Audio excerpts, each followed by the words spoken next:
Hello and welcome to the GK Academy channel. GK Academy চ্যানেলে আমি সর্বজিৎ তোমাদের সকলকে স্বাগত জানাই। মডার্ন হিস্ট্রিতে আমরা summary of brief history of modern India এটা আমি করছিলাম, অর্থাৎ brief history of modern India এই বইটাকে আমি তোমাদের জন্য সামারি করছিলাম এবং সহজ করে তোমাদেরকে বোঝাচ্ছিলাম। এখান থেকে মডার্ন হিস্ট্রি WBCS পরীক্ষার জন্য আমি তোমাদেরকে যে ক্লাস নিচ্ছি তার আজকে নতুন একটা পার্ট শুরু করব। তোমরা যারা এই চ্যানেলের টেলিগ্রাম যে চ্যানেলটা রয়েছে সেটায় আমাকে ফলো না করে থাকো, তাহলে এই চ্যানেলে এই নাম দিয়ে সার্চ করবে দ্য জিকে একাডেমি, তাহলে পেয়ে যাবে। এখানে তোমরা PDF পাবে, প্লাস ক্লাসের টাইমিং এবং নোটিফিকেশান পেয়ে যাবে। সেম নোটিফিকেশান ফেসবুক পেজেও পেয়ে যাবে, ফেসবুক পেজে গিয়ে ফলো করে নিতে পারো। আর যদি কোনো কোশ্চেন থাকে বা কিছু জানাতে চাও তাহলে এই গ্রুপে জয়েন হতে পারো। গ্রুপের নাম সেম, শুধু দ্য জিকে একাডেমি গ্রুপ বলে সার্চ করবে, তাহলে পেয়ে যাবে। তো তোমাদের যেখানে সুবিধা হবে সেখানে অবশ্যই জয়েন হয়ে তোমরা আমার সঙ্গে কন্ট্যাক্ট করতে পারো।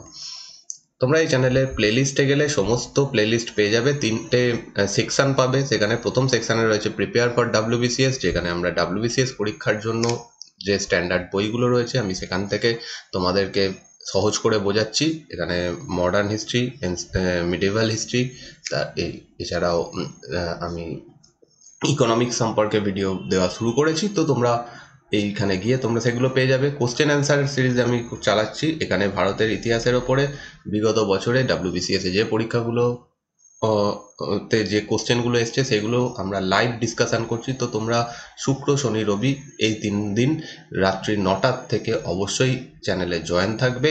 সেই সময় আমরা লাইভ ক্লাস নেব এবং লাইভ ক্লাসে তোমরা পার্টিসিপেট করবে অবশ্যই, তাহলে তোমাদের সুবিধা হবে। এছাড়াও যদি তোমরা রেকর্ডেড ক্লাসটা দেখতে চাও পরে, তাহলে এই প্লেলিস্টটার মধ্যে গিয়ে তোমরা পেয়ে যাবে ভারতের ইতিহাস বিগত বছরের প্রশ্ন উত্তর। এছাড়া জেনারেল স্টাডিজ বলে একটা সেকশন রয়েছে, যেখানে আমার প্রিভিয়াস ভিডিওগুলো রয়েছে, সাবজেক্টগুলো, বিভিন্ন সাবজেক্ট যেগুলো আমি শর্টে বা সহজে বোঝানোর চেষ্টা করেছি এবং তোমাদের এগুলো হেল্প হবে যারা অন্যান্য পরীক্ষা দেবে। যারা মনে করছো যে ডিপ স্টাডি করার না করে তোমরা ওভারঅল সাবজেক্টটাকে জানবে, বা যারা নতুন শুরু করছো তারা এই জেনারেল স্টাডিজ যে প্লেলিস্টটা সেটা আগে দেখতে পারো।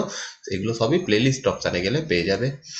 তোমরা যারা নতুন প্লিজ সাবস্ক্রাইব করে পাশে দেওয়া বেল আইকনটা টিপে দিও, যাতে নতুন ভিডিওর নোটিফিকেশান তোমাদের কাছে প্রথমেই পৌঁছে যায়। বেল আইকন অবশ্যই টিপে দিও, তাহলে তোমাদের কাছে নোটিফিকেশান চলে যাবে। তো চলো আজকে আমরা চ্যাপ্টার নাম্বার 16 শুরু করব এই বইতে। তোমরা যাদের কাছে বই রয়েছে তোমরা বইতে দেখতে পারো চ্যাপ্টার নাম্বার 16, বা যদি তোমরা চাও এই PDFটা ডাউনলোড করেও পড়তে পারো, কারণ শুধু ভিডিও দেখলে হবে না, তোমাদেরকে এটা রিভাইজ করতে হবে। তার জন্য দরকার এই বইটা বা এই PDFগুলো, তোমরা যেটা তোমাদের সুবিধা হবে। যদি বইটা থাকে বই পড়তে পারো, সেম জিনিসই এখানে PDF-এ লেখা রয়েছে, সেগুলো তোমরা নিতে পারো। আজকে আমাদের যে টপিক সেটা হচ্ছে নন কোঅপারেশন মুভমেন্ট, খুবই ইম্পর্টেন্ট একটা টপিক, অসহযোগ আন্দোলন। এই সম্পর্কে আমরা আজকে ডিসকাশন শুরু করব এবং তার সঙ্গে খিলাফত আন্দোলন, এই দুটো সম্পর্কে আজকে দেখব এবং পুরো চ্যাপ্টারটা আজকে কমপ্লিট করব। একটু বড় ভিডিও হবে কারণ পুরো চ্যাপ্টারটাই আজকে আমি এখানে কমপ্লিট করে দেবো। তো চলো শুরু করা যাক আজকের এই ক্লাস। আমরা যে সময়ে এসে দাঁড়িয়েছি ভারতের ইতিহাসে সেটা হচ্ছে 1919 থেকে 1922 খ্রিস্টাব্দ। 1919 থেকে 1922 খ্রিস্টাব্দের মধ্যে ভারতের ইতিহাসে বেশ কিছু বড় বড় ঘটনা ঘটে। তার মধ্যে সব থেকে বড় যে দুটো ঘটনা সেটা হচ্ছে একটা খিলাফত মুভমেন্ট আর একটা হচ্ছে নন কোঅপারেশন মুভমেন্ট, বা বাংলায় যাকে বলা হয় অসহযোগ আন্দোলন।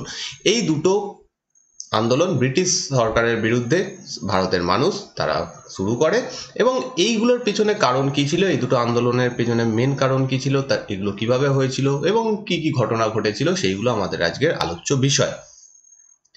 এর মধ্যে খিলাফত যে আন্দোলন সেটা ভারতের রাজনীতির সঙ্গে ডাইরেক্টলি লিঙ্ক ছিল না। দ্য খিলাফত issue was not directly linked with Indian politics, কারণ খিলাফত যে আন্দোলনটা সেটা তুর্কির ইন্টারনাল পলিটিক্সের সঙ্গে যুক্ত ছিল, সেইটার প্রভাব আমাদের দেশে পড়ে এবং এখানে একটা খিলাফত আন্দোলন হয়।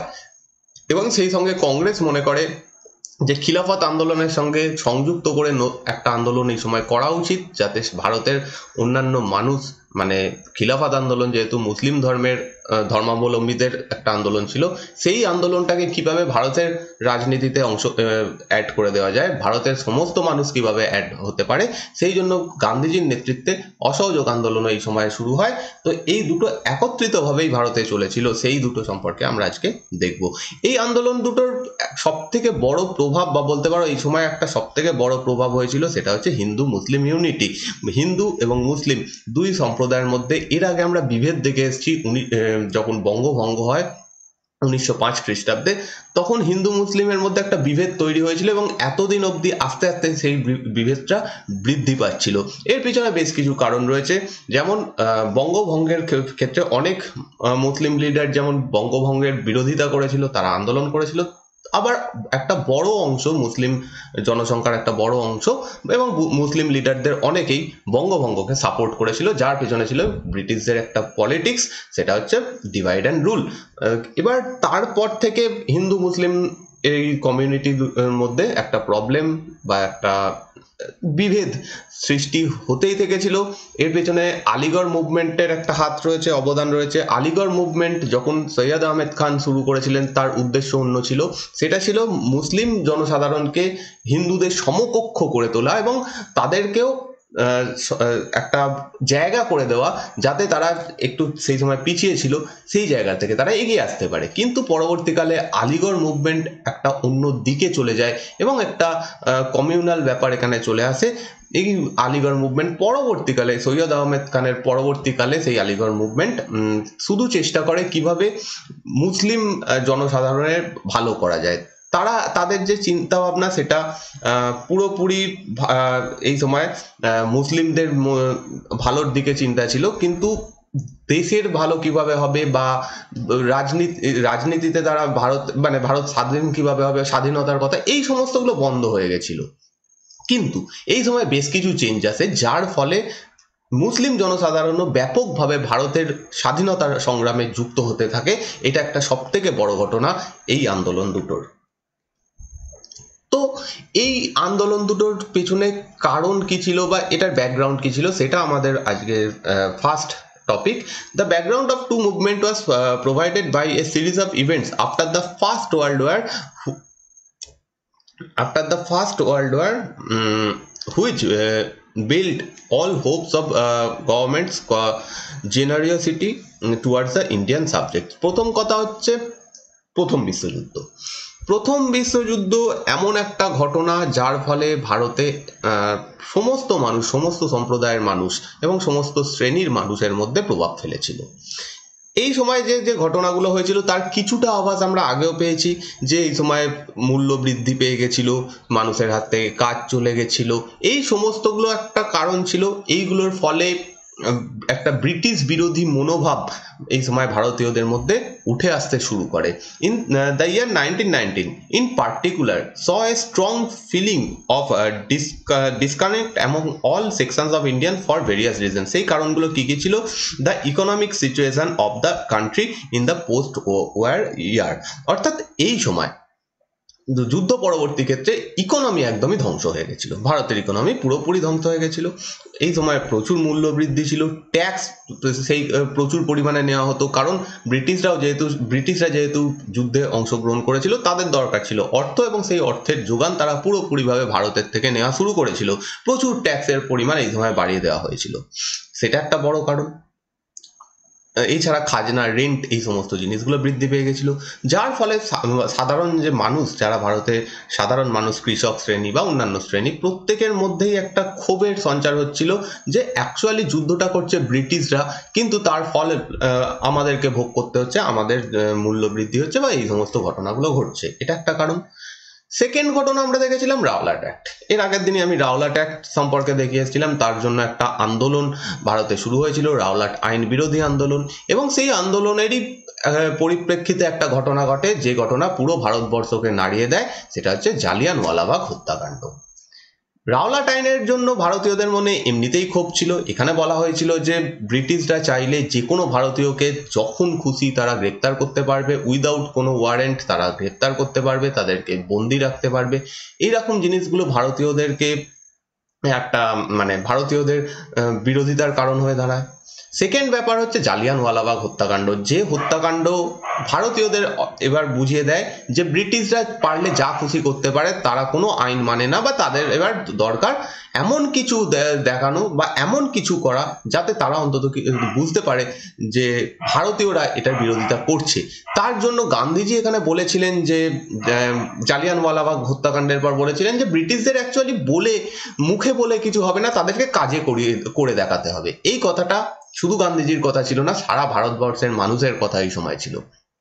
তো এই সময় যে ব্রিটিশদের আসল মুখ সেটা আমাদের সামনে চলে আসে। এরপরের ঘটনা হচ্ছে হান্টার কমিশন। যে হান্টার কমিশন গঠন করা হয়েছিল জালিয়ানওয়ালাবাগ হত্যাকাণ্ডের করার জন্য, বিচার করার জন্য, মানে অ্যাকচুয়ালি কি ঘটনা ঘটেছিল সেখানে, যে ডায়ার ছিল, যে হত্যাকাণ্ডের মেন অভিযুক্ত ছিল, তার কি দোষ ছিল, এগুলো দেখা। কিন্তু এই কমিশনটা আদেও সেই সমস্ত কিছুই দেখে না। প্রথম থেকেই তারা বলে দেয়, মানে সমস্ত কিছু করার পর বলে দেয় যে ডায়ারের কোনো দোষ ছিল না, সে তো তার শুধুমাত্র কাজ করছিল। তো হান্টার কমিশন যেখানে অ্যাকচুয়াল যে দোষী তাকে শাস্তি না দিয়ে উল্টে তাকে বাঁচানোর চেষ্টা করে, এইটা দেখা যায়। প্লাস এই সময় জেনারেল ডায়ারকে শুধুমাত্র যে বাঁচানো হয় তা নয়, তাকে 30,000 পাউন্ড তার জন্য চাঁদা তোলা হয়, তাকে গিফট হিসেবে দেওয়া হয়, রিওয়ার্ড হিসেবে দেওয়া হয়। এই সমস্ত জিনিসগুলো ভারতীয়দের মনে স্বাভাবিকভাবে ক্ষোভের সঞ্চার করেছিল, কারণ জালিয়ানওয়ালাবাগ হত্যাকাণ্ড এমন একটা ঘটনা ছিল যেটার মাধ্যমে প্রত্যেক ভারতীয় ব্রিটিশ বিরোধী হয়ে গেছিল। এবং এটার পরে যখন হান্টার কমিশন এরকম রিপোর্ট দেয়, তারও ফল একটা পড়েছিল ভারতীয় জনসাধারণের মনে। এবং মন্টেগু চেমসফোর্ড সংস্কার আইন, মন্টেগু চেমসফোর্ড সংস্কার আইন, যেটার মাধ্যমে ভারতীয়রা ভেবেছিল, ভারতীয় লিডাররা ভেবেছিল যে যেহেতু তারা একে সাহায্য করছে, ব্রিটিশদেরকে যুদ্ধে সাহায্য করেছে, সেই কারণে তাদেরকে স্বায়ত্ত শাসন বা সেলফ গভর্নমেন্ট এরকম জাতীয় কিছু দেওয়া হবে তার পুরস্কার হিসাবে। কিন্তু সেরকম কিছু দেওয়া হয় না, যেটা ভারতীয় যারা লিডার ছিল তাদের মধ্যে একটা হতাশার সৃষ্টি করে। এবং এই সমস্ত জিনিসগুলোর প্রভাব আমরা দেখব এই সমস্ত আন্দোলনের মধ্যে। এখানে বলা হচ্ছে, the post first world war periods also saw the preparation of the ground for common political action by Hindus and Muslim. এবার আন্দোলন তো করা হবে, কিন্তু আন্দোলনে যতদিন না ইউনিটি আসে ততদিন অবধি সেই আন্দোলন একটা কার্যকরী আন্দোলনে পরিণত হয় না, এটা আমরা সকলেই জানি। যেহেতু এই সময় হিন্দু এবং মুসলিমদের মধ্যে বিরোধিতাটা ছিল বা একটা বিভেদ ছিল, সেই ইউনিটিটা দরকার ছিল, আর সেই গ্রাউন্ডটাও এই সময় তৈরি হয়ে যায়। আস্তে আস্তে হিন্দু সম্প্রদায় এবং মুসলিম সম্প্রদায়ের মানুষ একে অপরের সাহায্য করতে শুরু করে এবং এরা একত্রিত হতে শুরু করে। এর পিছনেও কিছু কারণ ছিল, হঠাৎ করে এই টাইমেই কেন এই ঘটনাগুলো ঘটছিল। তো তার একটা কারণ আমরা দেখে এসেছি লখনৌ প্যাক্টের মাধ্যমে। 1916 খ্রিস্টাব্দে লখনৌতে অধিবেশন বসে কংগ্রেসের, এবং এখানে প্রথমবার হিন্দু এবং মুসলিম লীগ কংগ্রেস এবং মুসলিম লীগ একে অপরের সঙ্গে সহযোগিতা করার একটা পরিকল্পনা করে। তার জন্য আমি যখন আগের যে এই লখনৌ প্যাক্ট সম্পর্কে যে ভিডিওটা করেছিলাম, সেখানে বেশ কিছু কারণ দেখেছিলাম যে এই সময় মুসলিম লিডারদের মধ্যে একটা চেঞ্জ আসে। অর্থাৎ মুসলিম লীগ এতদিন অবধি যারা মুসলিম লীগের লিডার ছিল, তারা ছিল হচ্ছে আলিগড় মুভমেন্টের সঙ্গে যারা যুক্ত, তারা পরবর্তীকালের আলিগড় মুভমেন্ট, যারা শুধুমাত্র মুসলিমদের কথা চিন্তা করতো, দেশের কথা সেরকম ভাবে অতটা ভাবতো না। এবার যখন মুসলিম লীগের এই ফেজটা আসে, এই সময়টা যখন নবীন যারা লিডার মুসলিমদের মধ্যে থেকে উঠে আসেন, তাদের মূল লক্ষ্য হয়ে দাঁড়ায় ভারতের কিভাবে ভালো করা হবে। হ্যাঁ, মুসলিমদের ভালো করার কথাও তারা চিন্তা করে, অবশ্যই সেটা দরকার, কারণ মুসলিম জনসাধারণেরও চিন্তা করার জন্য কাউকে দরকার, সেটা তারা করে। কিন্তু তার সঙ্গে সঙ্গে তারা ভারতের চিন্তাও করতে থাকে, যেটার ফল হিসেবে আমরা দেখতে পাই লখনৌ প্যাক্ট বা লখনৌ অধিবেশনে হিন্দু কংগ্রেস এবং মুসলিম লীগের মধ্যে একত্রীকরণ। রাওলাট অ্যাক্ট যখন পাস হয়, তার আগে আমরা দেখেছিলাম যে সেখানে পাঞ্জাবের দুজন ব্যক্তিকে গ্রেফতার করা হয়। একজনের নাম হচ্ছে ডাক্তার সত্যপাল আর একজনের নাম সৈফুদ্দিন কিচলু। তো এদের মধ্যে একজন হিন্দু, একজন মুসলিম। অতএব মুসলিম লিডার একজন, শুধুমাত্র লিডার না, একজন বড় লিডার, তাকে যখন গ্রেফতার করা হয় কোনো কারণ ছাড়া, তখন মুসলিমরাও তখন এই রাওলাট আইনের বিরোধী হয়ে পড়ে। তারাও রাওলাট আইনের বিরুদ্ধে আন্দোলন করা শুরু করে, এবং অলরেডি কংগ্রেস এই কাজ শুরু করে দিয়েছিল, রাওলাট আইনের বিরোধিতা করা। তো সেম যখন দুজনের লক্ষ্য, রাওলাটাইনের বিরোধিতা করা, তাই জন্য দুজনের লক্ষ্য এক হয়ে দাঁড়ায়। নেক্সট হচ্ছে radical nationalist Muslim like Mohammad Ali, Abdul Kalam Azad, Hakim Ajmal Khan and Hasan Imam, এরা সেই সময়কার যুবক নেতৃবৃন্দ যারা মুসলিমদের তরফ থেকে রিপ্রেজেন্ট করছিল, মুসলিম লিডার ছিলেন এরা, এবং এদের মেন লক্ষ্য হয়ে দাঁড়ায় ন্যাশনাল অ্যাক্টিভিটিস, অর্থাৎ কিভাবে ভারতের স্বায়ত্তশাসন লাভ করা যায়। এরা আলিগড় মুভমেন্ট থেকে বেরিয়ে এসে ভারতের কথা যেটা একটু আগে বলছিলাম চিন্তা করা শুরু করে। তো সেই সময় তারা কংগ্রেসের যে আন্দোলন তার একই ধরনের আন্দোলন করতে শুরু করে, অতএব আবার দুজনের যে লক্ষ্য সেটা এক হয়ে দাঁড়ায়। The younger elements advocated militant nationalism and active participation in the nationalist movement. They had strong imperialist sentiment, যেটা একটু আগে বলছিলাম। In this atmosphere, the Khilafat issue emerged. এই পরিস্থিতিতে একদিকে দেশ জুড়ে বিভিন্ন প্রবলেম, ইকোনমিক প্রবলেম, রাওলাটাইনের জন্য প্রবলেম, জালিয়ানওয়ালাবাগ সমস্ত প্রবলেম, তার সঙ্গে এই সময় যোগ হয়ে যায় খিলাফতের যে ব্যাপারটা সেটা। আর যখনই খিলাফত এই প্রশ্নটা উঠে আসে তখন আরো বেশি করে এই আন্দোলনের একটা রাস্তা আমরা তৈরি হতে দেখব। দ্য খিলাফত ইস্যু, অর্থাৎ খিলাফত ইস্যুটা কি ছিল? The Khilafat issue paved the way for the consolidation of the emergence of a radical nationalist trend among the youngest generation of Muslim and the section of traditional Muslim scholars who were becoming increasingly critical of British rule. এর আগে অবধি মুসলিম জনসাধারণের বা মুসলিম লিডারদের একটা অংশ ব্রিটিশদের support করছিল, তার কারণ তারা ভেবেছিল যে ব্রিটিশরা হয়তো তার বদলে, যেরকম করে কংগ্রেস ভেবেছিল এক্স্যাক্টলি তারাও সেম ভেবেছিল যে তারা হয়তো খুশি হয়ে মুসলিম জনসাধারণের জন্য কিছু ভালো সুযোগ সুবিধা দেবে। কিন্তু খিলাফত ইস্যু যখন উঠে আসে তখন তারা বুঝতে পারে যে অ্যাকচুয়ালি ব্রিটিশরা সেরকম কোনো দেওয়ার তাদের লক্ষ্যই নয়, তারা তাদের কাজ করছে, শুধুমাত্র তাদেরকে ইউজ করছে, মুসলিম জনসাধারণকে ইউজ করছে। এই জিনিসটা তারা বুঝতে পারে। ব্যাপারটা শুরু হয় প্রথম বিশ্বযুদ্ধ থেকে। This time they were emerged by the treatment meted out to Turkey by the British after the First World War. প্রথম বিশ্বযুদ্ধের পরে তুর্কির সঙ্গে যে ব্যবহার করা হয় সেটা একটা বড় কারণ, এইটা প্রমাণ করে দেয় মুসলিম জনসাধারণকে যে ব্রিটিশরা কোনোভাবেই মুসলিমদের বন্ধু নয়, তারা কারুর বন্ধু নয়, তারা তাদের নিজেদের কাজের সুবিধার জন্য শুধুমাত্র ইউজ করছে। সেই ঘটনাটা কি ছিল? অ্যাকচুয়ালি হচ্ছে এই যে তুর্কি অঞ্চলটা, তুর্কি যে দেশটা, সেইখানে যিনি প্রধান ছিলেন তাকে খলিফা বলা হতো। এবার এই খলিফা মুসলিম ধর্মের ধর্মগুরু ছিলেন। শুধুমাত্র তুর্কির নয়, পৃথিবীর যেখানে যারাই রয়েছেন মুসলিম ধর্মের তাদের প্রত্যেকের ধর্মগুরু হচ্ছেন খলিফা, এবং তাকে খুবই সকলে সম্মান করতেন।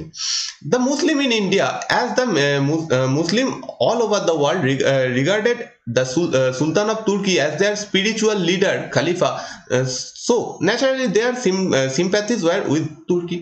যখনই তুর্কির যিনি প্রধান খলিফা, এনার বিরুদ্ধে কিছু একটা হচ্ছে, সমস্ত জায়গার, পৃথিবীর সমস্ত জায়গার মুসলিমরা এটা দেখে, তখন সমস্ত জায়গা থেকে এই বিদ্রোহটা বা ব্রিটিশ বিরোধী একটা মনোভাব এই সময় উঠে আসতে শুরু করে। এবং এখানে ভারতেও সেম ঘটনা ঘটে, মুসলিমরা ভারতে ব্রিটিশ বিরোধী হয়ে ওঠে। ঘটনাটা কি ছিল?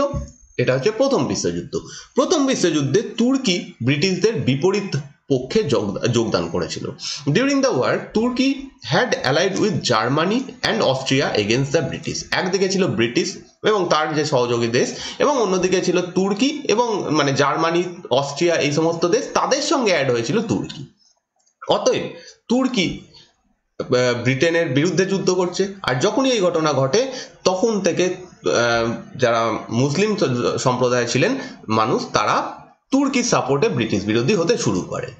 when the war ended, finally যখন যুদ্ধটা শেষ হয়, তোমরা জানো যে প্রথম বিশ্বযুদ্ধে এই দলটা পুরো হেরে যায়, তুর্কি, জার্মানি, অস্ট্রিয়া এরা হেরে যায়, যার ফলে একটা বিশেষ ব্যবস্থা নেওয়া হয় তুর্কির জন্য। The British took a strained attitude towards Turkey. Turkey was dismembered and the Khalifa removed from power. এইখানে যেটা করা হয়, যুদ্ধের জয়ী হিসাবে ব্রিটিশরা তুর্কির যে প্রধান রয়েছে খলিফা, তাকে তার পদ থেকে পদচ্যুত করে দেয়। এবং এই ঘটনাটা সমস্ত পৃথিবীর মুসলিমদের মধ্যে একটা মানে বড় প্রভাব ফেলে। তারা প্রত্যেকে এই সময় ব্রিটিশ বিরোধী হয়ে ওঠে। এবার তার যে প্রভাবটা সেটা আমরা ভারতে আমরা দেখব। In India two the Muslim demanded from British. এবার ভারতেও তার যে প্রভাবটা, ব্রিটিশদের কাছ থেকে মুসলিমরা কিছু ডিমান্ড করছিল যে খালিফার যে পদটা সেটা তাকে ফিরিয়ে দিতে হবে, খালিফার যে অধিকারে যে সাম্রাজ্যটা ছিল, যে জায়গাটা ছিল, যে দেশটা ছিল, সেটাও তাকে ফেরত দিতে হবে। কারণ এই সময় ব্রিটিশরা বলতে শুরু করে যে খালিফার পদ তো তুলে দেওয়াই হচ্ছে, প্লাস তুর্কিকে ভেঙে দেওয়া হবে, সেই জায়গার কিছুটা অংশ ব্রিটিশদের আন্ডারে চলে আসবে বা যারা জয়ী দেশ তাদের আন্ডারে চলে আসবে। এই জিনিসটা যখন উঠে আসতে শুরু করে তখন ভারতের যারা মুসলিম লিডার ছিলেন তারা ব্রিটিশদের কাছ থেকে ডিমান্ড করেন যে খলিফার পাওয়ারকে কমানো যাবে না, আর খলিফার যে জায়গা রয়েছে সেটা তার কাছে রাখতে হবে, নয়তো তারা একটা বড়সড় আন্দোলন করবে। তো এই পরিপ্রেক্ষিতেই ভারতে শুরু হয় খিলাফত আন্দোলন। ইন আর্লি 1919 এ খিলাফত committee was formed under the leadership of Ali brothers. এই আলী ব্রাদারের নেতৃত্বে একটা খিলাফত কমিটি বলে একটা অর্গানাইজেশন, একটা দল, একটা সংগঠন তৈরি হয় 1919 খ্রিস্টাব্দে। আলী ব্রাদার হচ্ছেন দুজন ভাই, একজনের নাম শৌকত আলী, একজনের নাম হচ্ছে মোহাম্মদ আলী। খুব ফেমাস, মানে খুব বিখ্যাত দুজন ব্যক্তিত্ব এবং খুবই ইম্পর্টেন্ট দুজন নাম। শৌকত আলী এবং মোহাম্মদ আলী এরা দুজন মিলে এই খিলাফত কমিটি তৈরি করেন। এছাড়াও তাদের সঙ্গে আরো কিছু লোক, আরো কিছু নেতারা ছিলেন, যেমন মৌলানা আজাদ, আজমল খান, হজরত মোহানি, এরা প্রত্যেকেই ছিলেন।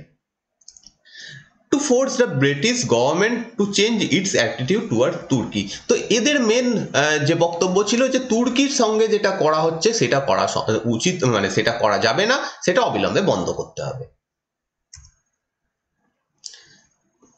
এবার এটা তো আমরা দেখছি তুর্কির কারণে একটা পুরোপুরি, এটা একটা ধর্মীয় কারণ। তুর্কির যিনি প্রধান তাকে ধর্মীয়, তিনি হচ্ছেন মুসলিম সম্প্রদায়ের ধর্মীয় গুরু, এবং তার বিরুদ্ধে কিছু করা হচ্ছে বলে মুসলিম সম্প্রদায়ের মানুষ একটা বিদ্রোহ শুরু করতে চলেছে। এর সঙ্গে ভারতের রাজনীতি এবং ভারতের স্বাধীনতা সংগ্রাম কিভাবে যুক্ত হলো সেইটা এবার আমাদের topic. For some time, the Khilafat leader limited their actions to meeting, petition, deputation in favor of the Khilafat. যেমন করে আমরা নরমপন্থীদের আন্দোলন দেখেছি যে তারা আবেদন নিবেদন করত, তারা চিঠিপত্র লিখত, পিটিশন জমা দিত, সেই সেম কাজগুলো এই খিলাফত কমিটি করতে শুরু করে প্রথম দিকে। তারপর তারা আস্তে আস্তে বুঝতে পারে অ্যাকচুয়ালি এইভাবে কিছু করা সম্ভব নয়, এবং তারাও ভালো করে জানে যে গান্ধীজির আন্দোলন কিভাবে ছিল, কিভাবে হতো। তারাও গান্ধীজির আন্দোলনের সঙ্গে পরিচিত ছিল। তখন কিছুদিন পরে তারা বুঝতে পারে যে এই আবেদন নিবেদন করে ব্রিটিশদের কিছু বলা যাবে না, তারা কিছু করবে না। অতএব দরকার গান্ধীজির পদ্ধতিতে এমন কিছু আন্দোলন যার ফলে ব্রিটিশদের কাছ থেকে এইগুলোকে, মানে ব্রিটিশদের কাছ থেকে তারা অধিকার ছিনিয়ে নিতে পারবে। অর্থাৎ যা আমরা যেভাবে দেখে এসেছি বিভিন্ন সত্যাগ্রহ। এবার আরো একটা জিনিস এই সময় মুসলিম লিডাররা বুঝতে পারে যে তখন যতই হোক দেশে মুসলিম জনসংখ্যা অনেক কম ছিল। এবার সেই জনসংখ্যার সবাইকে নিলেও এই আন্দোলনটা অতটা হবে না। যদি কংগ্রেসকে সাপোর্ট করে এই আন্দোলনটাকে, তাহলে সেই আন্দোলনের গুরুত্ব অনেক বেড়ে যাবে এবং সেটা সারা দেশব্যাপী একটা ব্যাপক বড় আন্দোলনে পরিণত হতে পারে। সেই কারণে তারা এবার কংগ্রেসের সঙ্গে একটা করতে শুরু করে, তারা কংগ্রেসের সঙ্গে মিট করতে বা একত্রিত হতে শুরু করে। লেটার হাউএভার এ মিলিটেন্ট ট্রেন্ড এমার্জ, যেটা বললাম কিছুদিন পরে তারা বুঝতে পারে এই আবেদন নিবেদন করে হবে না, এমন কিছু করতে হবে যাতে ব্রিটিশদেরকে সেটা বোঝানো সম্ভব হয় যে তারা কিন্তু একটা বড়সড় আন্দোলন করছে। Thus at the All India Khilafat Conference held in Delhi in November 1919, এটা ইম্পর্টেন্ট সময়, এটা তোমাদের মনে রাখতে হবে। একটা এই যে খিলাফত কমিটি একটু আগে দেখলাম গঠন হয়েছে, তাদের একটা মিটিং হয় দিল্লিতে নভেম্বর 1919 খ্রিস্টাব্দে। A call was made for the boycott of British goods, যেটা আমরা এতদিন ধরে কংগ্রেসের আন্দোলন দেখে আসছিলাম যে বয়কট করো, ব্রিটিশ যেভাবে গান্ধীজির আন্দোলনের মেন যে লক্ষ্য ছিল ব্রিটিশ জিনিস বয়কট করা, স্বদেশি জিনিস গ্রহণ করা, এই সমস্ত জিনিসগুলো এবার এই খিলাফত কমিটি নিতে শুরু করে। The Khilafat leader also clearly spelled out their unless paces terms after the war were favorable to Turkey, they would stop all cooperation with the government। এবং তারা ডাইরেক্টলি এখান থেকে বলে দেয় এই দিনের থেকে, যে দিল্লিতে যে কনফারেন্সটা হয় সেখান থেকে, যে আমরা ব্রিটিশদের পুরোপুরিভাবে কোঅপারেশন করা, আমরা তাদেরকে সহযোগিতা করা পুরোপুরিভাবে বন্ধ করে দেবো। ক্লিয়ার? এইখান থেকে এই ঘটনাটা শুরু হয় এবং ফাইনালি এরপরে গান্ধীজিকে এই আন্দোলনের মধ্যে অ্যাড করা হয়। কারণ একটু আগে যেটা বলছিলাম, যারা খিলাফত কমিটি তারা বুঝতে পারে যে কংগ্রেসকে অ্যাড করতে হবে, প্লাস তার থেকে বড় কথা গান্ধীজি এমন একজন লিডার এই সময়, তার কথাতে পুরো ভারত আন্দোলনে চলে আসতে পারে, অতএব গান্ধীজিকে এখানে অ্যাড করতে হবে এবং সেই কাজটা তারা করে। Gandhi, who was the president of all India Khilafat committee, এই সময় গান্ধীজিকে অল ইন্ডিয়া খিলাফত কমিটির প্রেসিডেন্ট বানিয়ে দেওয়া হয়। যদিও তিনি মুসলিম কমিউনিটি থেকে নয়, মুসলিম নন তিনি, কিন্তু তাকে অ্যাড করার এখানে মেন কারণ হচ্ছে গান্ধীজির যদি আন্দোলনে অংশগ্রহণ করেন সেই আন্দোলন অনেক বেশি জোরদার হবে। গান্ধীজি দেখেন এইখানে একটা সুযোগ। কি সুযোগ দেখেন? তিনি ভালো করেই জানেন যে যদি এমন কিছু করা যায় যাতে হিন্দু মুসলিম জনসাধারণ একত্রিত হয়, হিন্দু মুসলিমদের মধ্যে একটা ইউনিটি আসে, তাহলে যে কোনো শক্তিকে সহজেই করা যাবে, প্রতিরোধ করা যাবে, ব্রিটিশদেরকে সহজে প্রতিরোধ করা যাবে। মেনলি ব্রিটিশরা এই সুযোগটা এতদিন ধরে নিয়ে আসছে যে হিন্দু মুসলিমের মধ্যে কোনো ইউনিটি নেই, সেই কারণে তারা তাদেরকে একবার একে উস্কে একবার ওকে উস্কে তাদের শাসন চালাতো। গান্ধীজি এখানে দেখেন যদি এই আন্দোলনটা ঠিকঠাক ভাবে করা যায় তাহলে দুই কমিউনিটির মধ্যে একটা হবে, যোগাযোগ স্থাপন হবে, যার ফল হবে একটা তীব্রতর আন্দোলন, যার ফলে আমরা সহজে স্বায়ত্তশাসন পেতে পারবো। তো গান্ধীজি কি করেন দেখেন যে saw in the issue of platform from which mass and united non-cooperation could be declared against the government। তো একত্রিতভাবে একটা নন কোঅপারেশন বা অসহযোগ আন্দোলন এখানে করা যাবে তিনি এটা বুঝতে পারেন এবং সেইভাবে তিনি তার পরবর্তী স্টেপ তিনি নির্বাচন করেন। It was quite clear that the support of Congress was essential for the Khilafat movement to succeed। এটা একটু আগেই বললাম যে খিলাফত আন্দোলনের যারা লিডার ছিলেন তারা বুঝতে পারেন যে কংগ্রেসকে এতে অ্যাড করাটা দরকার। However, although Gandhi was in favor of launching Satyagraha and non-cooperation against the government on the Khilafat issue, the Congress was not united on the form of political action। Gandhiji এখনো পর্যন্ত কিন্তু কংগ্রেস খিলাফত আন্দোলনে অংশগ্রহণ করেনি, গান্ধীজিকে শুধুমাত্র খিলাফত আন্দোলনের প্রধান ঘোষণা করা হয়েছে, কংগ্রেস এখনো অ্যাড হয়নি। এর কারণ গান্ধীজি চাইছিলেন এই সময় একটা আন্দোলন করতে খিলাফতের ইস্যুতে কংগ্রেসের তরফ থেকে, যার ফলে তিনি মানে এটার পেছনে যেটা কারণ সেটা হচ্ছে তিনি দেখেছিলেন একটা বড়সড় আন্দোলন এখানে হতে পারে। এবার কংগ্রেস এখানে দ্বিমত ছিল, কংগ্রেসের মধ্যে কিছু লোক গান্ধীজিকে সাপোর্ট করছিল, কিছু লোক তাকে তার যে ডিসিশন তাকে সাপোর্ট করছিল না। এর পিছনে কারণ হচ্ছে কংগ্রেস একটা এমন দল সেখানে ধর্ম নিয়ে কোনো আন্দোলন বা এই সমস্ত কিছু করা হয় না। আমরা কোনো এর আগে কোনো আন্দোলনে আমরা দেখিনি যে কোনো ধর্মীয় কারণে কংগ্রেস আন্দোলন করছে। এবার সেইটাই মেন ইস্যু ছিল এখানে, যেহেতু খিলাফত একটা ধর্মীয় ইস্যু, যেহেতু এটা মুসলিম ধর্মের ধর্মগুরুকে সরানো নিয়ে একটা প্রবলেম, এটা ভারতের জাতীয়তাবাদী আন্দোলনের সঙ্গে যুক্ত নয়, তাই কংগ্রেসের অনেক লিডার এই আন্দোলনটাতে সাপোর্ট করেনি। ইভেন কংগ্রেসের এই সময় যিনি একজন মুসলিম লিডার যার নাম হচ্ছে মোহাম্মদ আলী জিন্না, তিনিও পর্যন্ত সাপোর্ট করেননি, কারণ তারও বক্তব্য ছিল এরকম শুধুমাত্র একটা ধর্মীয় ইস্যুকে আমরা সাপোর্ট করতে পারি না, কারণ আমাদের যে উদ্দেশ্য, কংগ্রেস গঠনের উদ্দেশ্যই হচ্ছে ভারতের স্বাধীনতা, ক্লিয়ার, স্বায়ত্তশাসন। তো সেই জন্য এই সময় একটা দ্বিমত ছিল। বাল গঙ্গাধর তিলকও তিনিও এটাকে সাপোর্ট করেননি। Tilak was oppose to having an alliance with Muslim leaders over a religious issue. Bal Gangadhar তিলকের এরকম কোনো বক্তব্য ছিল না যে আমরা মুসলিম জনসাধারণ মানে লিডারদের সঙ্গে করব না, পার্টিসিপেট করব না, কিন্তু তিনি যে বক্তব্যটা দেন সেটা হচ্ছে শুধুমাত্র একটা রিলিজিয়াস কারণে, ধর্মীয় কারণে আমরা কেন কংগ্রেসকে এর মধ্যে ইনভলভ করব। যাই হোক, এখানে তিনিও এটাকে সাপোর্ট করেনি, বাল গঙ্গাধর তিলক। তো এটাও এখানে প্রশ্ন আসতে পারে যে কে সাপোর্ট করেনি, বাল গঙ্গাধর তিলক এখানে সাপোর্ট করেনি। কিন্তু যাই হোক, গান্ধীজি এই সময় যথেষ্ট পপুলার, গান্ধীজির কংগ্রেসে একটা আলাদা ভূমিকা রয়েছে। তো গান্ধীজির ফাইনালি চেষ্টা করতে থাকেন কিভাবে কংগ্রেসকে এই আন্দোলনে যুক্ত করা যায়, এবং একসময় তিনি কংগ্রেসের সাপোর্টও পেয়ে যান। Clear? It was felt that this was a golden opportunity to to cement Hindu-Muslim unity and to bring Muslim masses into the national movement. Gandhiji যেটা বলেছিলেন এখানে, যে যদি এখানে এই খিলাফত আন্দোলনে মুসলিম যে খিলাফত কমিটিকে সাপোর্ট করা হয়, তাহলে হিন্দু মুসলিমদের মধ্যে একটা ইউনিটি আসবে। সেটা শুধুমাত্র এই সময়ের জন্য হবে না, যে ইউনিটিটা আসবে সেটা ভবিষ্যতেও কাজে লাগানো যাবে, এবং এর ফলে মুসলিম জনসাধারণকেও আমাদের যে ন্যাশনাল মুভমেন্ট, স্বাধীনতা সংগ্রাম, তাতে অংশগ্রহণ করানো যাবে। ঠিক আছে, এটা হচ্ছে তার মেন উদ্দেশ্য ছিল গান্ধীজির। এবং কংগ্রেসও কেন এই প্রশ্নে রাজি হয়ে যায়, গান্ধীজির এই যে কনসেপ্ট এটাতে রাজি হয়ে যায়, এর পিছনে কারণ হচ্ছে কংগ্রেসও অ্যাকচুয়ালি কিছু করতে চাইছিল। দেখো, এর আগের যে আন্দোলনটা আমরা দেখে এসেছি, কংগ্রেস লাস্ট করে এসছে, সেটা হচ্ছে রাওলাটাইন বিরোধী আন্দোলন। যে আন্দোলনটা বন্ধ করে দেওয়া হয়, সফল হয়নি। রাওলাটাইন বিরোধী আন্দোলনের ফলে যে জালিয়ানওয়ালাবাগ হত্যাকাণ্ড হয়, পাঞ্জাবের যে অবস্থা হয়, সেইগুলোর জন্য কংগ্রেস কিছু করতে পারেনি, তারা শুধুমাত্র দেখেই গেছে। হ্যাঁ, তারা এটা করেছে যে একটা কমিটি গঠন করেছে, হান্টারকে দোষী, ডায়ারকে দোষী সাব্যস্ত করেছে, সবই ঠিক আছে, কিন্তু অ্যাকচুয়ালি কি কোনো লাভ হয়েছিল বা সেটা সফল হয়েছিল? কোনোটাই সফল হয়নি। হান্টার কমিশনের যে রিপোর্ট আসে, সেখানে ডায়ারকে ছেড়ে দেওয়া হয়, তাকে কোনো শাস্তি দেওয়া হয় না, তার বিরুদ্ধেও কংগ্রেস কিছু করতে পারেনি।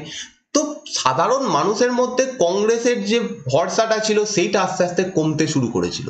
সাধারণ মানুষ এই সময় ভাবছিল যে কংগ্রেস অ্যাকচুয়ালি কি করছে, না কোনো আন্দোলন, না কোনো প্রতিবাদ, যেরকম যা হচ্ছে সেটাতে তারা জাস্ট যেরকম চলছে, কোনো আন্দোলন নেই। এই জিনিসটাকে চেঞ্জ করতে চেয়েছিল কংগ্রেস, এমন কিছু করতে চেয়েছিল, এমন একটা আন্দোলন এই সময় করতে চেয়েছিল যাতে আবার পুনরায় কংগ্রেসের যে জনপ্রিয়তা, গ্রহণযোগ্যতা, সেটা বেড়ে যায়, এবং সেই কারণে তারাও ফাইনালি গান্ধীজির এতে রাজি হয়ে যায়।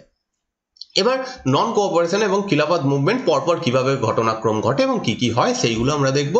ইন আর্লি 1920, 1920 খ্রিস্টাব্দের প্রথম দিকে, a joint Hindu Muslim deputation was sent to the viceroy to seek redress of grievance on the issue of khilafat, but the mission proved abrupt.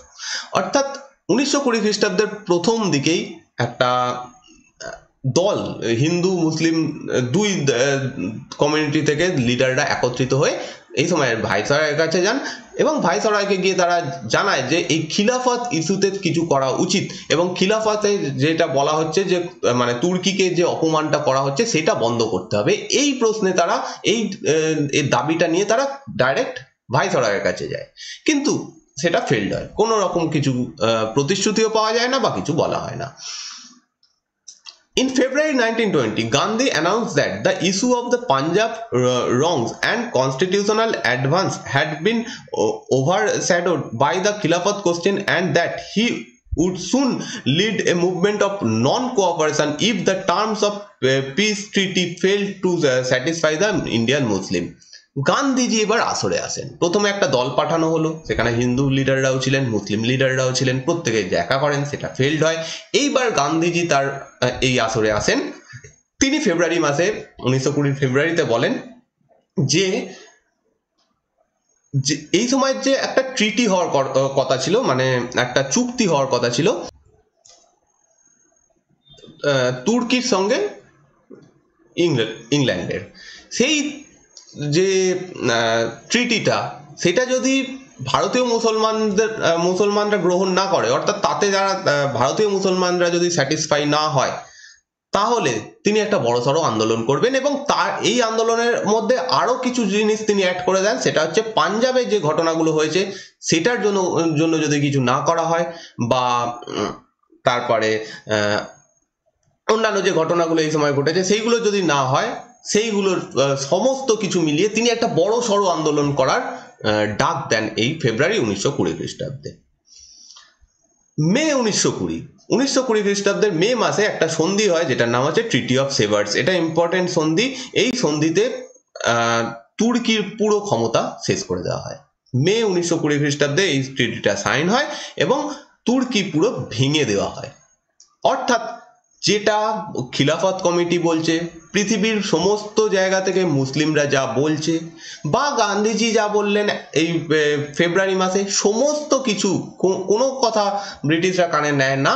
তারা এখানে সন্ধি করে নেয় এবং সন্ধির মাধ্যমে পুরো তুর্কিকে ধ্বংস করে দেওয়া হয়, মানে টুকরো টুকরো করে দেওয়া হয়, ছোট ছোট টুকরে ভাগ করে দেওয়া হয়। এবং যে খালিফা যে এটা খালিফার, বুঝতেই পারছো যখন তুর্কিকে টুকরো করে দেওয়া হলো, অলরেডি খালিফার যে পাওয়ারটা ছিল সেটা এখানে শেষ হয়ে গেল। অর্থাৎ কোনো কথাই ব্রিটিশরা শুনলো না। অতএব এবার একটাই উপায় থাকছে, সেটা হচ্ছে আন্দোলন। June 1920 an all-party conference at Allahabad approved a program of boycott of school, college, law court and asked Gandhi to lead it. তো 1920 খ্রিস্টাব্দের জুন মাসে একটা সর্বদলীয় বৈঠক বসে এলাহাবাদে। এটা ইম্পর্টেন্ট, কোথায় হয়েছিল, কবে হয়েছিল? 1920 খ্রিস্টাব্দের জুন মাসে। এই যে কনফারেন্সটা হয়, বৈঠকটা হয়, সেখান থেকে বয়কটের ডাক দেওয়া হয়। যে যেরকম আমরা আগের আন্দোলনগুলো দেখে এসেছি, স্কুল, কলেজ ইত্যাদি বয়কট করা, ব্রিটিশদের আইন বয়কট করা, ব্রিটিশদের কোর্ট কাছারি সমস্ত কিছু বয়কট করা, সেটার ডাক দেওয়া হয়। এবং এই যে আন্দোলনটা চলবে সেটার নেতৃত্ব দেওয়ার জন্য গান্ধীজিকে তারা প্রধান ভূমিকায় নিয়ে আসে, অর্থাৎ প্রধান বানায়। Clear? August 31, 1920. 31 August 1920, the Khilafat Committee started a campaign of non-cooperation and the movement was formally launched. Finally, 31 August 1920 খিলাফত কমিটির তরফ থেকে এই খিলাফত আন্দোলন শুরু করা হয়। আর এই আগস্ট মাসের 1 আগস্ট বাল গঙ্গাধর তিলক মারা যান। এটা মনে রাখবে, এই ডেটটা ইম্পর্টেন্ট। 1 আগস্ট 1920 এই দিন বাল গঙ্গাধর তিলক মারা যান। আর 31 আগস্টে এই খিলাফত আন্দোলন শুরু হয়, অফিসিয়ালি শুরু হয়। এই দিন খিলাফত কমিটি এটার ঘোষণা করে। September 1920, at a special session in Calcutta, the Congress approved a non-cooperation program till the Punjab and Khilafat wrongs were removed and Swaraj was established. এবার একদিকে যে খিলাফত কমিটি ছিল তারা আন্দোলন শুরু করে দিয়েছে, এবার হচ্ছে কংগ্রেসের কিছু করার পালা, তাদেরও আন্দোলন শুরু করতে হবে। তো সেই কারণে সেপ্টেম্বর 1920 খ্রিস্টাব্দের সেপ্টেম্বর মাসে একটা স্পেশাল সেশন হয়, স্পেশাল সভা বসে, অধিবেশন হয়। নর্মালি কংগ্রেসের যে অধিবেশনগুলো সেটা বছরের শেষে হতো, ডিসেম্বর মাসে। এটা হচ্ছে স্পেশাল, ঠিক আছে? তো কলকাতাতে এই অধিবেশনটা বসে এবং এখান থেকে দুটো ডাক দেওয়া হয় যে পাঞ্জাবে যে প্রবলেমগুলো হয়েছে, জালিয়ানওয়ালাবাগ হত্যাকাণ্ড হোক বা পাঞ্জাবে মানুষদের সঙ্গে যে যে জিনিসগুলো করা হয়েছে, সেইগুলো যদি ঠিকঠাক মানে সলভ না করা হয়, আর যদি খিলাফতের যে প্রশ্নগুলো রয়েছে সেইগুলোকে সলভ না করা হয়, তাহলে একটা আন্দোলন কংগ্রেস করবে, যে আন্দোলনটার নাম তারা দেয় নন কোঅপারেশন মুভমেন্ট বা অসহযোগ আন্দোলন। এবং সেই আন্দোলন ততদিন অবধি চলবে যতদিন না স্বরাজ এস্টাবলিশড হয়, অর্থাৎ ভারতের ডোমিনিয়ন স্ট্যাটাস, স্বরাজ যতদিন না পাওয়া যায়, ভারত না পায়, ততদিন অবধি আন্দোলনটা চলবে। তো এইখানে গান্ধীজি এবং কংগ্রেস একটা বুদ্ধি করে একটা বড় চাল তারা করে। সেটা হচ্ছে একদিকে তারা পাঞ্জাবের যে ঘটনা সেটার প্রতিবাদ জানায়, এটা এখান থেকে মেসেজ দেওয়া হয় যে তারা পাঞ্জাবে যে ঘটনাগুলো ঘটেছে তার বিরুদ্ধে প্রতিবাদ করছে, তার বিরুদ্ধে আন্দোলন করছে। অতএব পাঞ্জাবের জনসাধারণ যারা এতদিন অবধি কংগ্রেসের গ্রহণযোগ্যতা নিয়ে প্রশ্ন তুলছিল যে কংগ্রেস অ্যাকচুয়ালি কিছু করছে না কেন, তারা এবার সাপোর্ট করতে শুরু করে, তারা আবার পুনরায় এই আন্দোলনে যোগদান করে, অর্থাৎ পাঞ্জাবিরা এখানে চলে আসে। সেকেন্ড হচ্ছে খিলাফতের কথা তোলা হয়। খিলাফতের কথা তোলা হয় যে খিলাফত যতদিন না হবে, সলভ হবে এই ইস্যুটা, ততদিন অবধি আন্দোলন চলবে। অতএব মুসলিম জনসাধারণকেও একত্রিত করা হয় এবং অবশ্যই তার সঙ্গে সঙ্গে স্বরাজের কথা বলা হয়, অর্থাৎ বাকি যারা রয়েছে সমস্ত মানুষ যারা ভারতের স্বাধীনতা চাইছে, স্বরাজ চাইছে, তারাও একত্রিত হয়ে যায় এবং সমস্ত দেশ, মানে এমন একটা সুন্দর এখানে করা হয় যাতে সমস্ত কমিউনিটি, সমস্ত জাতি সকলে একত্রিত হওয়ার একটা পুরোপুরি পরিকল্পনা এখানে করে নেওয়া হয়। সুন্দর একটা প্ল্যান ছিল। এবার এই প্ল্যানকে এক্সিকিউট করতে হবে। কিভাবে আন্দোলন হবে? আন্দোলনের পদ্ধতি একই, অর্থাৎ যেভাবে আমরা এর আগের আন্দোলনগুলো দেখে এসেছি সেম আন্দোলন। Boycott of government school and college, boycott of law courts, boycott court আইন কাছারি ইত্যাদি বয়কট করা, বয়কট অফ লেজিসলেটিভ কাউন্সিল অর্থাৎ আইনসভাকে বয়কট করা, ফরেন গুডস বিদেশি জিনিসপত্র বর্জন করা, খাদি গ্রহণ করা, চরকা কাটা, যেগুলো অন্যান্য আন্দোলনে যেরকম আমরা দেখেছি। আন্দোলনের পদ্ধতি একই, গান্ধীজির পুরো আন্দোলনের পদ্ধতি, তিনি যে কটা আন্দোলন করেছেন পদ্ধতি একই, তো সেই সেই জিনিসগুলোই এখানে ফলো করা হয়। Clear? Next, during the movement the participants were supposed to work for Hindu Muslim unity and for removal of untouchability at the time remaining non-violent। এইখানে এই আন্দোলনে কয়েকটা জিনিস নতুন অ্যাড করা হয়। বয়কট বা স্বদেশী জিনিস গ্রহণ করা এগুলো আগেই ছিল, আইন অমান্য করা আগেই ছিল, এগুলো গান্ধীজি আগেই করেছেন, আগের আন্দোলনগুলোতেও করেছেন, সেটা ছোট হোক বা অল ইন্ডিয়া লেভেল হোক সব কটাতেই করেছেন।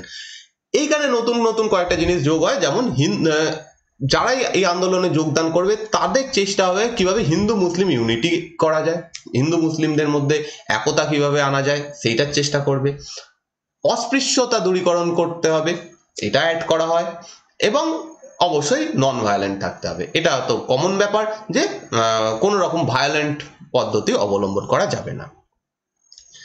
তো 1920 খ্রিস্টাব্দের ডিসেম্বর মাসে হয় নাগপুরে ইন্ডিয়ান ন্যাশনাল কংগ্রেসের অ্যানুয়াল সেশন, যেটা আগের যে সেশনটা, আগের যে অধিবেশনটা দেখেছিলাম সেটা স্পেশাল ছিল, যেখান থেকে বয়কটের ডাক দেওয়া হয়। এবং 1920 খ্রিস্টাব্দের ডিসেম্বর মাসের যে নাগপুর সেশন হয়, এই প্রত্যেকটা জিনিস কিন্তু ইম্পর্টেন্ট, যেগুলো তোমরা সবুজ দিয়ে দেখতে পাচ্ছ সেগুলো হচ্ছে ইম্পর্টেন্ট, সেই কারণে এগুলোকে এক্সট্রা মানে হাইলাইট করা।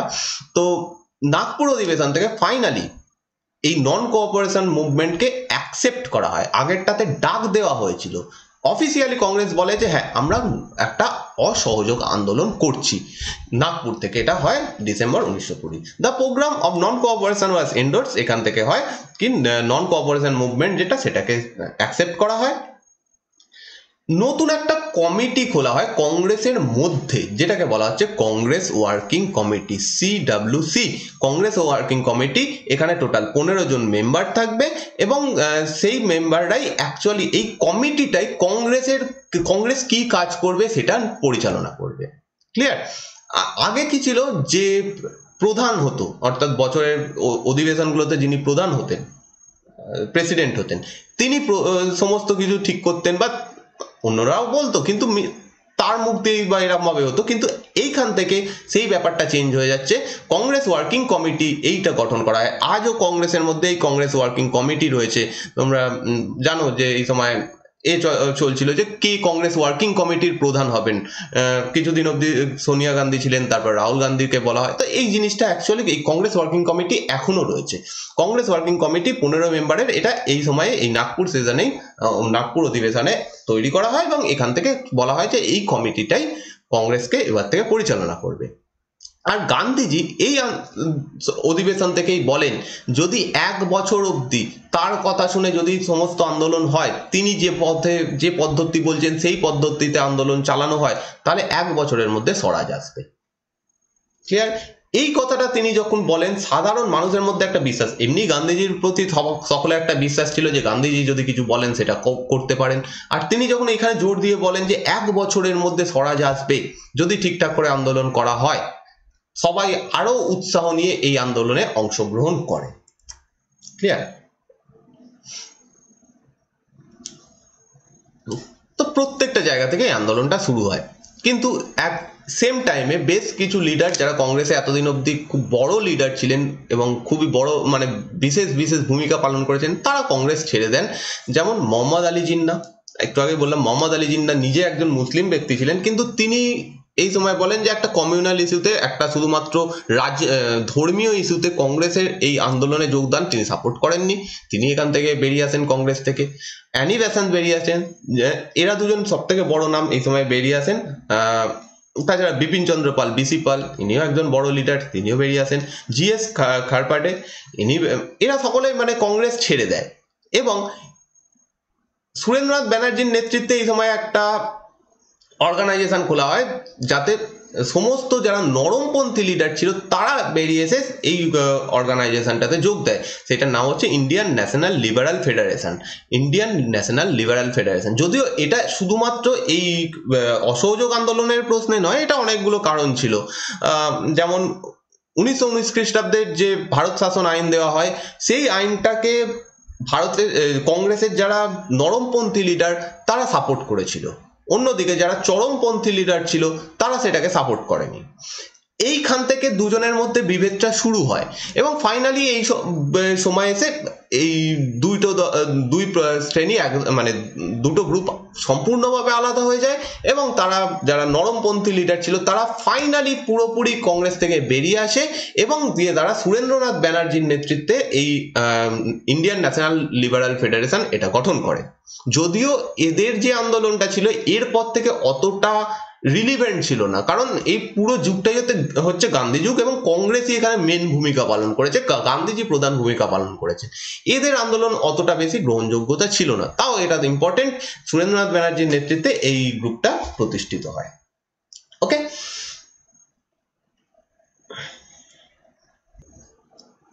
এবং এই সমস্ত ঘোষণা হওয়ার পর থেকে খিলাফত আন্দোলনও যেমন তীব্রভাবে ভারতে চলে, তেমনি ভাবে অসহযোগ আন্দোলন ব্যাপকভাবে ছড়িয়ে পড়ে। প্রত্যেকটা মানুষ এখানে অংশগ্রহণ করে, সেটা সেম স্টুডেন্ট থেকে শুরু করে মহিলাদের মধ্যে থেকে সমস্ত জায়গা থেকে, কৃষকরা, শ্রমিকরা, প্রত্যেকে এই আন্দোলনে ব্যাপকভাবে অংশগ্রহণ করে। ঠিক আছে, এবার এই আন্দোলনে কি কি হয়েছিল, এই সময়ের কি কি স্পেশাল ঘটনা ঘটেছিল সেগুলো একটা দেখবো।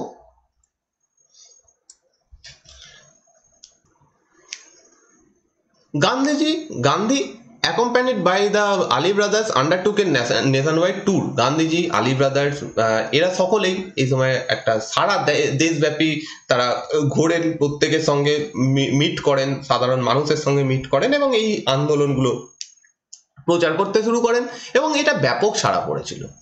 প্রচুর স্টুডেন্ট তাদের মানে যারা ছাত্ররা ছিল এই সময় তারা তাদের নিজেদের স্কুল কলেজ ছেড়ে দেয় এবং এই সময় 800টার ওপরে দেশীয় স্কুল স্থাপন করা হয়।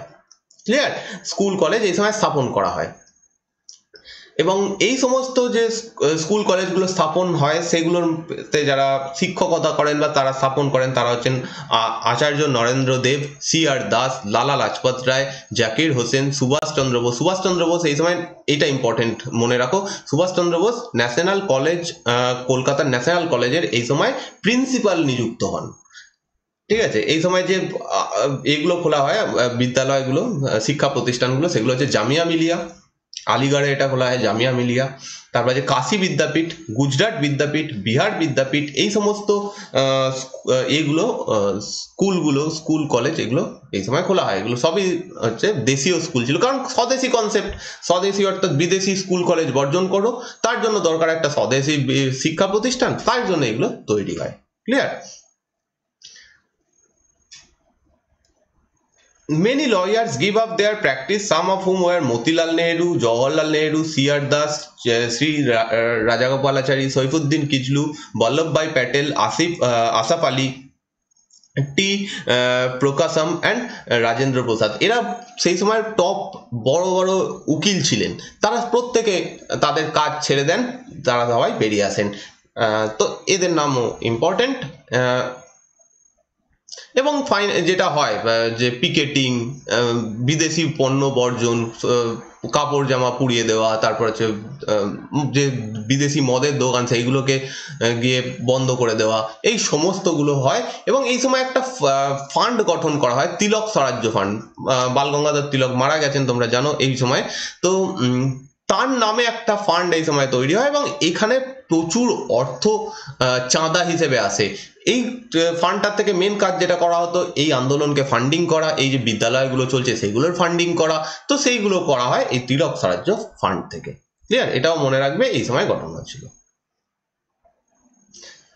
1921 খ্রিস্টাব্দের জুলাই মাসে আলী ব্রাদার্স অর্থাৎ আলী ভ্রাতৃদ্বয় যাদের বলা হয়, তারা একটা নতুন ঘোষণা করেন।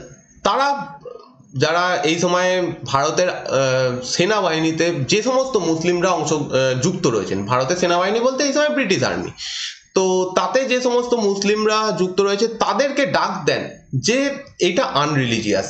The Ali brothers give a call to the Muslim to resign from the army at it was unreligious. অর্থাৎ তারা বলেন যে যারা আর্মিতে যোগদান করে রয়েছে এটা ধর্মে মানে অধর্মিক ব্যাপার, তোমাদেরকে সকলকে ত্যাগ করতে বলা হচ্ছে, মানে রিজাইন করতে হবে, আর্মি থেকে রিজাইন করতে, রেজিগনেশন দিতে হবে। তো এই ঘোষণা ব্যাপক সাড়া পড়ে। প্রচুর মুসলিম ব্যক্তি যারা সৈন্য ছিলেন তারা ছেড়ে দেন, আর্মি থেকে বেরিয়ে আসেন, এবং তখন ব্রিটিশ সরকার এদের দুজনকে গ্রেপ্তার করে, কারণ তারা এমন একটা ডাক দিয়েছেন তার ফলে ব্রিটিশদের ক্ষতি হচ্ছে, তো তাদেরকে গ্রেপ্তার করা হয়।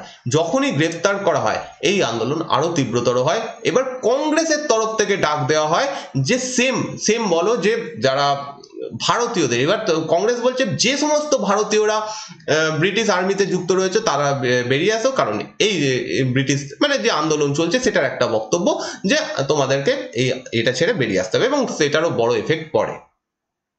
এছাড়াও নো ট্যাক্স না দেওয়া, এই সমস্ত জিনিসগুলো হয়। এই সমস্ত যে ঘটনাগুলো ঘটে। তারপর ধরো আসাম থেকে এই সময় স্ট্রাইক হয়। আসামে তোমরা জানো যে চায়ের বাগিচা রয়েছে প্রচুর, সবই সেই সময় ব্রিটিশদের আন্ডারে ছিল। সেই বাগিচাগুলোতে থেকে যারা শ্রমিক ছিল তারা সকলে বেরিয়ে আসে। তো এইরকম ধরনের কাজগুলো হতে থাকে। 1921 খ্রিস্টাব্দের নভেম্বর মাসে প্রিন্স অফ ওয়েলস তিনি ভারতে আসেন। ওয়েলসের যিনি রাজা তিনি ভারতে আসেন। ওয়েলস ইংল্যান্ডেরই একটা অংশ, তো সেখানকার যিনি রাজা তিনি ভারতে আসেন, এবং তার আসার সময় আরো বেশি প্রতিবাদ হতে থাকে, ব্যাপকভাবে হরতাল, ব্যাপকভাবে স্ট্রাইক এই সময় এই প্রিন্স অফ ওয়েলসের আসা নিয়ে চলতে থাকে ভারতে। The spirit of defense and unrest give rise of many local struggles such as এই যে বড় বড় একদিকে তো বড় আন্দোলনটা চলছে অসহযোগ আন্দোলন, তার নিচে বা বলতে পারো খিলাফত আন্দোলন, এইগুলো ছাড়াও ছোট ছোট কিছু আন্দোলন এই সময় উঠে আসে, যেমন আওয়াধ কিষান মুভমেন্ট ইউপিতে হয়। আওয়াধ নাম বুঝতেই পারছো, আওয়াধ কিষান মুভমেন্ট ইউপিতে হয়। একা মুভমেন্ট এটাও ইউপিতে হয়। ভেরি ভেরি ইম্পর্টেন্ট, এই নামগুলো এরকম প্রশ্নে এসে যাবে যে একা মুভমেন্ট এটা কোন রাজ্যে হয়েছিল? ইউপিতে হয়েছিল, ঠিক আছে। মাপ্পিলা রিভল্ট এটা হয়েছিল মালাবার অঞ্চলে। অ্যান্ড শিখদের একটা রিভল্ট হয়েছিল পাঞ্জাব থেকে। এগুলো ছোট ছোট এই রকম আন্দোলনও বিভিন্ন জায়গা থেকে উঠে আসতে শুরু করে।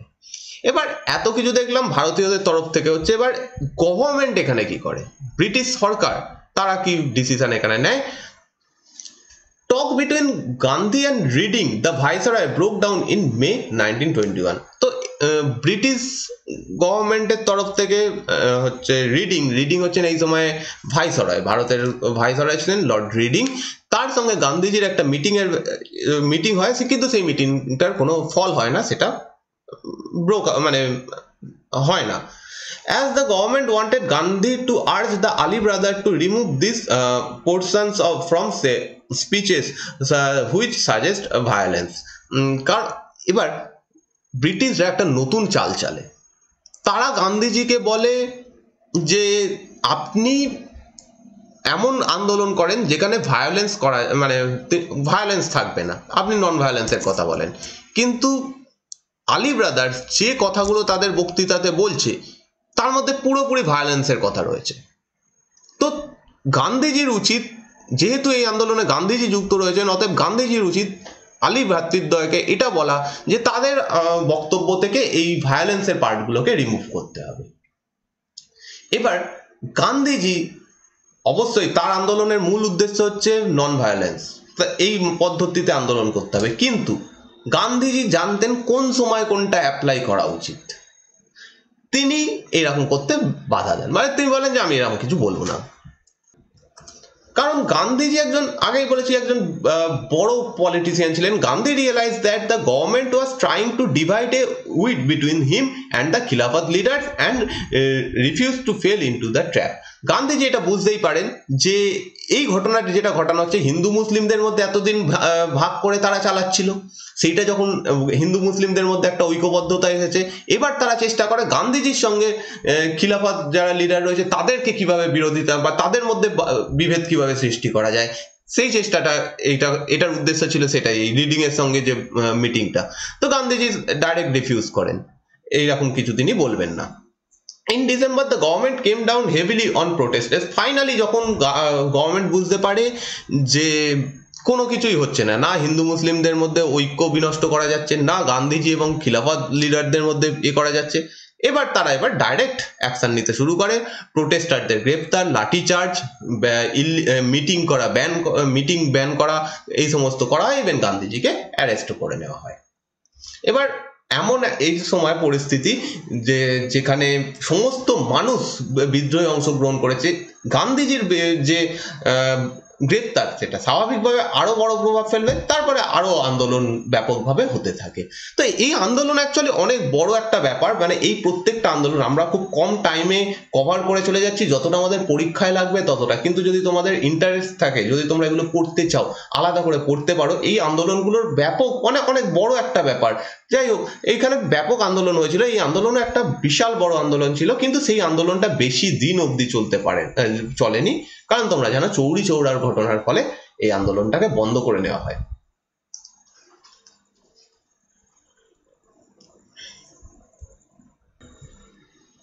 তো যে আন্দোলনটা চলছিল, সেই আন্দোলনে গান্ধীজিকে প্রধান ভূমিকা দেওয়া হয়, গান্ধীজি সমস্ত কিছু লিড করবেন, সমস্ত কিছু করবেন। সেটা ঠিক হয় আহমেদাবাদ সেশন 1921। দেখো, এর আগে অবধি গান্ধীজি ভূমিকা পালন করছেন, প্রধান ভূমিকায় পালন করছেন, কিন্তু অফিসিয়ালি তাকে ঘোষণা করা হয় 1921 খ্রিস্টাব্দের আহমেদাবাদ অধিবেশনে। ঠিক আছে, এর আগে ওয়ান টাইপ অফ বলা যেতে পারে কংগ্রেস এই আন্দোলনটা করছে, কিন্তু এইখান থেকে হয়ে যায় যে গান্ধীজির নেতৃত্বে কংগ্রেস এই আন্দোলনটা করছে।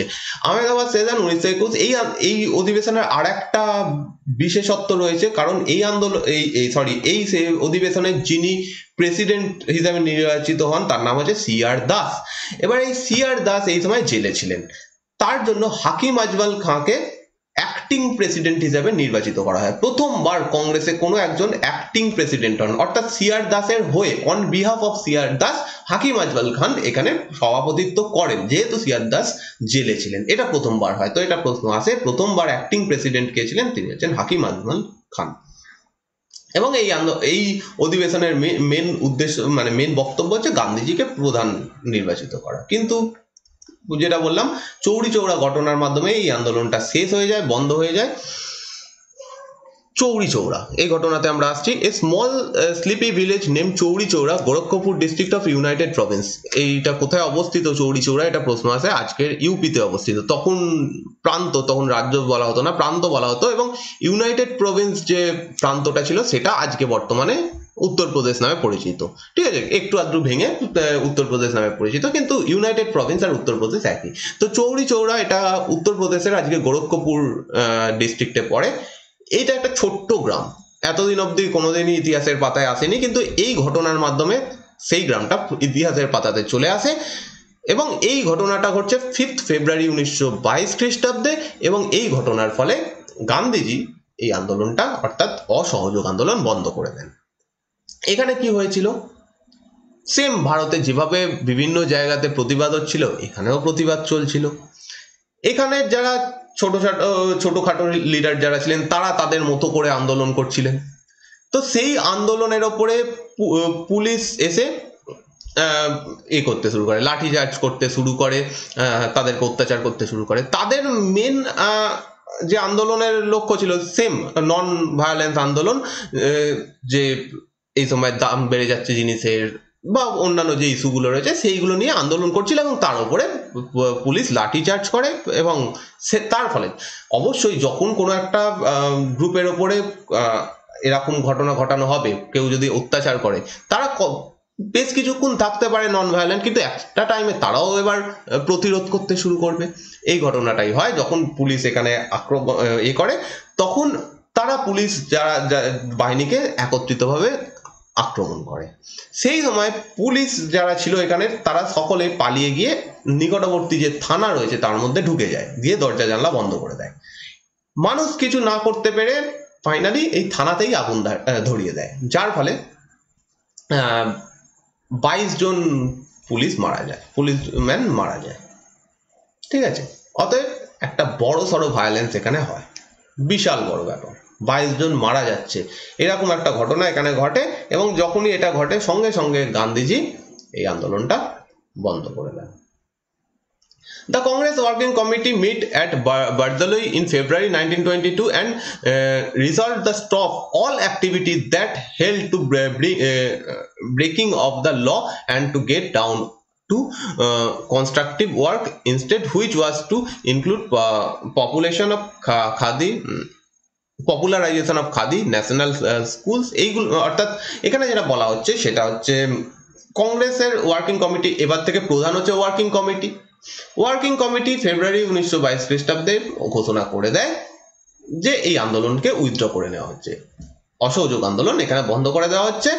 এবং যে কাজগুলো করা হচ্ছিল, আইন অমান্য করা, এই সমস্ত জিনিসগুলো বন্ধ হয়ে যাবে। শুধু কনস্ট্রাকটিভ যে ওয়ার্কগুলো রয়েছে সেটা হচ্ছে হিন্দু মুসলিমদের মধ্যে ইউনিটি বা আনটাচেবিলিটি, অস্পৃশ্যতার বিরুদ্ধে কাজ করা, এইগুলো চলবে, কিন্তু বাকি সমস্ত জিনিস বন্ধ হয়ে যাবে। অর্থাৎ মেন যে আন্দোলনের যে পদ্ধতি ছিল সেগুলো বন্ধ করে দেওয়া হবে। এবার এই সময় আন্দোলনটা একটা পিক পজিশনে ছিল, সারা ভারত থেকে এই সময় প্রতিবাদ আসছে, আন্দোলন হচ্ছে। সেই সময় গান্ধীজির এইরকম একটা ডিসিশন প্রত্যেকটা ভারতীয়কে নাড়িয়ে দেয়, প্রত্যেকে এই সময় ডিসঅ্যাপয়েন্ট হয়। বড় বড় যারা লিডার ছিলেন, সি.আর. দাস, মতিলাল নেহেরু, সুভাষচন্দ্র বোস, জওহরলাল নেহেরু, প্রত্যেকে এই সময় গান্ধীজির বিরোধিতা করেন। ইভেন এই সময় বলা হয় যে ছোট একটা একটা ঘটনার জন্য পুরো দেশবাসীকে শাস্তি দিয়েছেন গান্ধীজি। ক্লিয়ার? তো গান্ধীজির ওই ডিসিশন যেটা ছিল সেটা শুধুমাত্র লিডাররা নয়, ভারতের প্রত্যেকটা মানুষ ডিসঅ্যাপয়েন্ট হয় যে একটা ব্যাপক জায়গায় যে আন্দোলন চলছিল সেই জায়গাতে সেটা বন্ধ হয়ে যাচ্ছে। ইভেন গান্ধীজি যেটা বলেছিলেন যে 1 বছরের মধ্যে স্বরাজ এসে যাবে, সেটা তো হয়নি। প্লাস এরকম ভাবে আন্দোলন বন্ধ হয়ে যাওয়া মাঝপথে, সেটা সকলের মধ্যেই একটা এরকম ব্যাপার ছিল। যাই হোক, 1922 খ্রিস্টাব্দের মার্চ মাসে গান্ধীজিকে আবার অ্যারেস্ট করা হয় এবং 6 বছরের জন্য জেলবন্দি করে দেওয়া হয়। ক্লিয়ার? এবার আমরা সকলের দিক থেকে দেখলাম, সকলে যেটা বলছেন যে হঠাৎ করে আন্দোলন বন্ধ করে দেওয়া কেন হলো, ইত্যাদি ইত্যাদি। গান্ধীজির কি ভূমিকা, গান্ধীজির কি মত ছিল, কেন গান্ধীজি এই সময় আন্দোলনটা বন্ধ করে দিয়েছিলেন? Gandhi felt that people had not learned or fully understood the method of non-violence.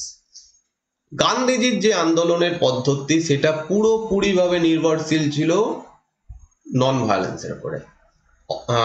এবং যখনই এরকম ভায়োলেন্স হয়, গান্ধীজি মনে করেন যে মানুষ হয়তো এখনো পর্যন্ত সেইভাবে এই নন ভায়োলেন্স জিনিসটা কি, এই আন্দোলনটা কিভাবে করতে হবে সেটা সম্পর্কে শিক্ষিত নয়। তাদেরকে আগে সেই জিনিসটা শেখাতে হবে, তারপরে আন্দোলন করতে হবে।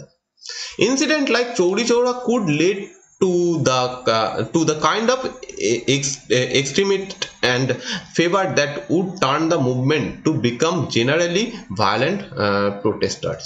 অর্থাৎ গান্ধীজি ভাবেন যে যদি গান্ধীজি বলছেন যে যারা ভারতীয় এই আন্দোলন যারা করছেন তারা এখনো প্রপারলি জানে না যে কিভাবে এই ধরনের আন্দোলন করা উচিত।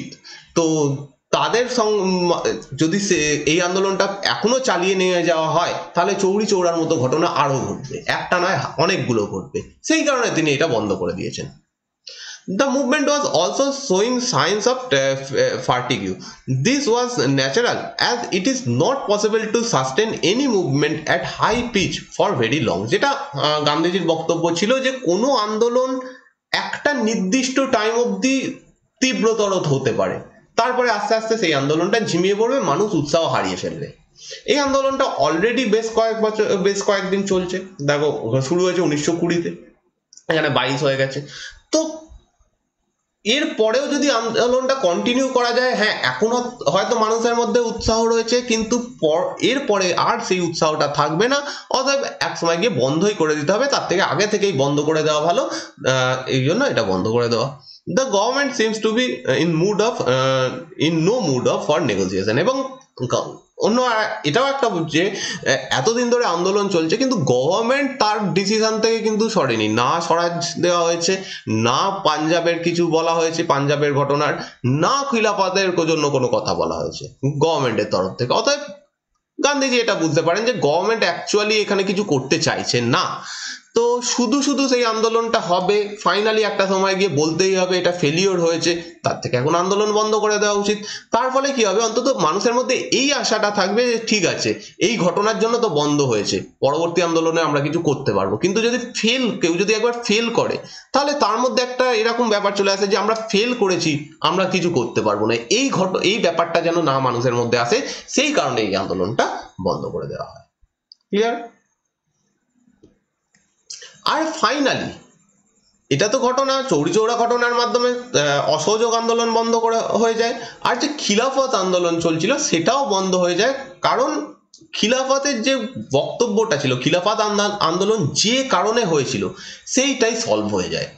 In November 1922, the people of Turkey rose under Mustafa Kemal Pasha, important নাম Mustafa Kemal Pasha, and deprived the Sultan of political power. Turkey was made a secular state.